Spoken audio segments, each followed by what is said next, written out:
దేవునికి స్తోత్రం. ప్రియమైన సహోదర సహోదరులకు శుభాభివందనములు. యేసుదేని వాగ్దానం కీర్తన 50:15. ఆపత్కాలమున నీవు నన్ను గుర్చి మొరపెట్టము, నేను నిన్ను విడిపించదను, నీవు నన్ను మహిమ పరిచెదవు. చూడండి, మీరు ఎటువంటి ఆపదల్లో ఉన్నారో, అనారోగ్యంతో ఉన్నారేమో, అప్పు సమస్యలతో పీడించబడుతూ ఉన్నారేమో, అవమానాలు నిందలతో రకరకాలైనటువంటి ఇబ్బందులతో మీరు సతమతమవుతూ ఉన్నారేమో. ఈ ఉదయకాల సమయమందు పరిశుద్ధుడైనటువంటి దేవుడైన యెహోవా ఈ వాక్యం ద్వారా మీతో మాట్లాడుతూ ఉన్నారు. మీరు మీ హృదయమందు ప్రభుని విశ్వసించి ఈ మాటను బట్టి ఆయన వైపు తిరిగి ప్రార్థన చేయండి. తప్పకుండా ఈ ఆపద సమయమందు మీ మొర దేవుడు ఆలకిస్తారు. ఆయన తప్పకుండా మీకు విడుదలిస్తారు. ఆయనను మీరు మహిమపరుస్తారు. కాబట్టి దేవుడు వాక్యమై ఉన్నారు.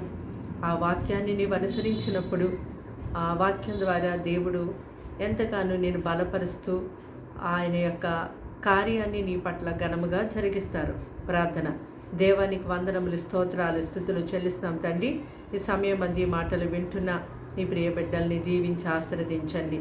శ్రమలలో, ఇబ్బందుల్లో, బాధల్లో, రోగములో ఉన్నారయ్యా, వారిని యేసు నామములో విడిపించండి. వారికి నెమ్మది, సమాధానం, ధైర్యము, నీ కృప, నీ కాపుదల, సన్నిధి ఎంతో తోడుగా ఉంచండి. వారిని మీ రెక్కలతో అయ్యా తండ్రి నాయన ప్రభా అయ్యా నీ రెక్కలతో కప్పి కాపాడమని ప్రార్థిస్తున్నాం దేవా. ప్రతి శాతాను సంబంధమైన శోధన యేసు నామములో తొలగిపోవునుగాక తండ్రి. అయ్యా నీ బిడ్డలను బలపరచమది. ఆపదలను బట్టి కలవరపడుతూ చింతిస్తూ అయ్యా ఎంతో భయముతో, వేదనతో, దుఃఖంతో బ్రతుకుతూ ఉన్నారేమో తండ్రి.